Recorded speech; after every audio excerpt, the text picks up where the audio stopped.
필쌤TV 구독자 여러분 안녕하십니까? 머니트레이너 필쌤입니다. 자, 오늘 이 시간에는 최근에 고물가 그리고 불경기가 극심해지고 있는데 불편함 없이 과소비를 우리가 끊어낼 수 있는 5가지 방법에 대해서 말씀드리도록 하겠습니다. 자, 여러분은 세상의 유혹의 파도를 이겨낼 방파제가 있습니까?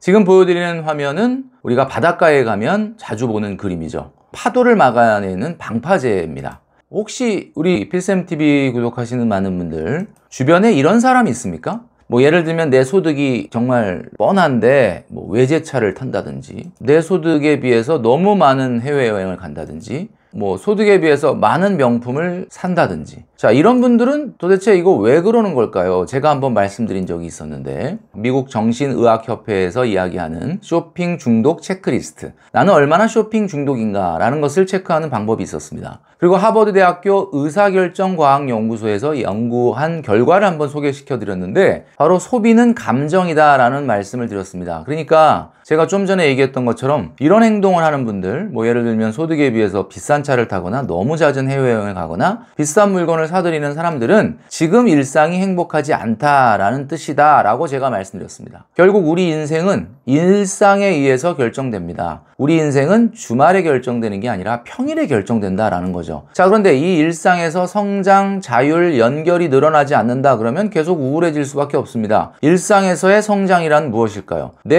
회사에서 내가 있는 일터에서 나의 일이 막 성장 발전하든지 아니면 뭐 꼭 그런 느낌이 없으면 뭐 내 통장이라도 성장을 해야 됩니다. 내 통장이 성장을 하든지 내 일터에서의 나의 커리어가 성장을 하든지 자, 통장에 돈이 성장을 한다. 큰 돈은 아니라 하더라도 올해보단 내년, 내년보단 내후년 뭔가 할 수 있는 것들이 많아지고 할 가능성이 많아지니까 나는 굉장히 더 자율성이 늘어난다. 자율성이 늘어나면 세상과 더 연결할 수가 있습니다. 이게 사실 우리가 돈이라는 걸 우리가 왜 좋아하느냐? 돈이 커지면 할 수 있는 것이 늘어나거든요. 하진 않아도 할 가능성이 커집니다. 나 그거 할 수 있어.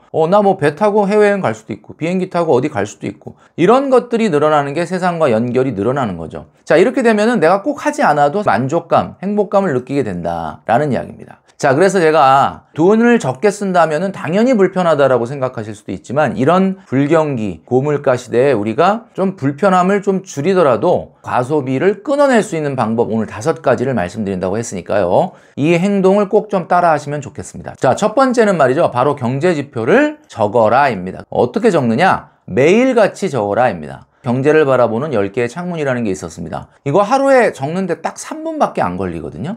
그렇지만 이거를 매일같이 적어 나가다 보면은 재밌는 현상이 얘네들 간에 어떤 상관관계가 있다라는 걸 알게 됩니다. 그리고 이 상관관계를 생각을 하다 보면 뉴스가 어느 순간 좀 입체적으로 들리게 된다. $1 환율이 최근 얼마다? 1360원, 1350원?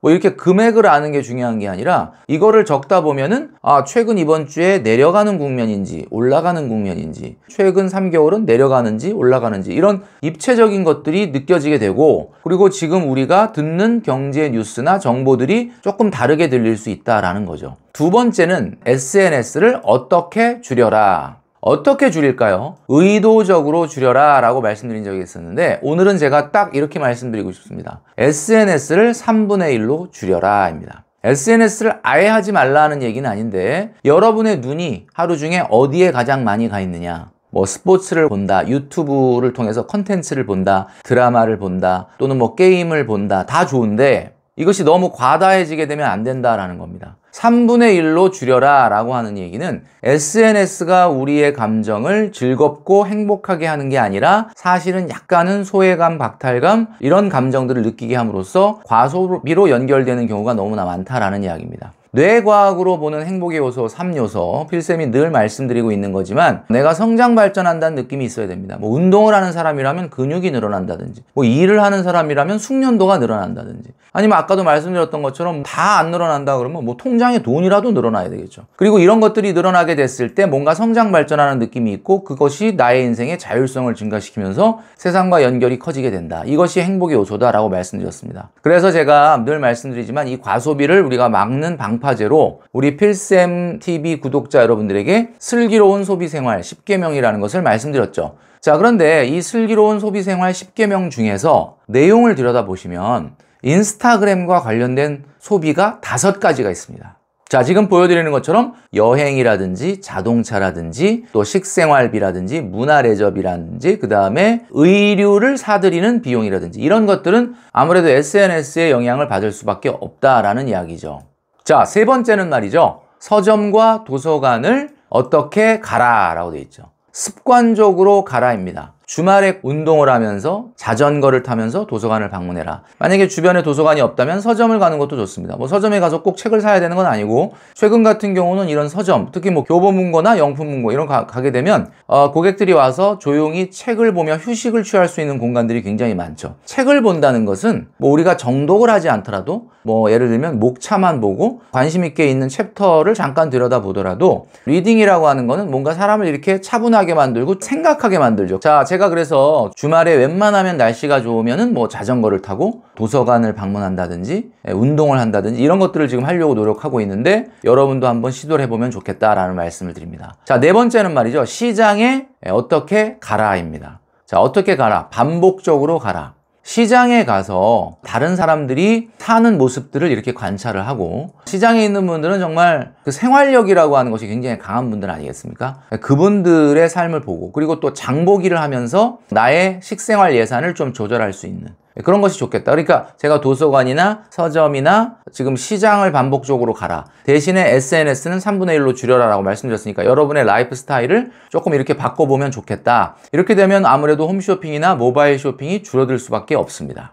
자, 다섯 번째는 말이죠. 장보기를 해서 요리를 해서 이런 것도 하나의 과정을 좀 즐기는 그러니까 빠르게 배달해서 빨리 먹고 다른 문화 레저를 한다라는 것도 좋지만 요리라는 과정 자체가 하나의 라이프가 될 수 있도록 하면 좋겠다. 그래서 다섯 번째는 바로 요리를 어떻게 해먹자입니다. 어떻게죠? 스스로 해먹자.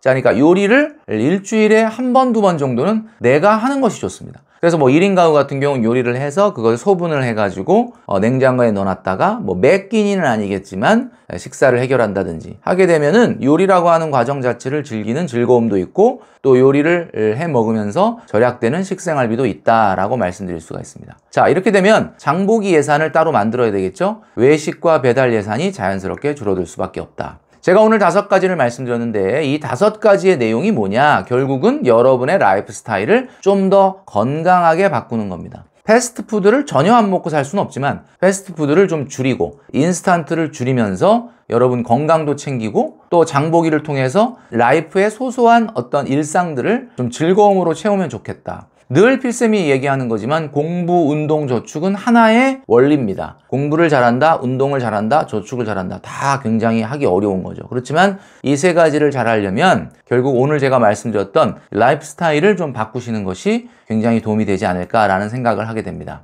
자, 오늘 말씀드린 이 5가지를 통해서 여러분들이 라이프 스타일을 바꾸신다면 여러분들은 자연스럽게 과소비로부터 멀어질 가능성이 많다라는 이야기입니다. 우리 필쌤TV 구독하시는 여러분들은 오늘 제가 말씀드렸던 5가지의 라이프 스타일 그리고 여기 하나에 더해서 저축이라고 하는 방파제를 세우시면 좋겠다. 필쌤TV를 구독하시는 많은 분들은 당연히 저축을 많이 하고 계실 텐데 이 저축이라고 하는 것은 어떤 의미를 갖고 있느냐? 돈이 늘어난다라는 의미도 있지만 또 하나는 이 저축을 함으로써 불필요한 것들의 감정을 소모하지 않고 불필요한 것들을 사들이지 않는 과소비를 막아주는 방파제 역할을 하고 있다는 점을 여러분들이 꼭 기억하시면 좋겠습니다. 자, 오늘은 5가지의 라이프 스타일에 여러분들이 해야 될 행동과 그리고 저축이라고 하는 방파제가 얼마나 중요한지에 대해서 말씀드렸는데요.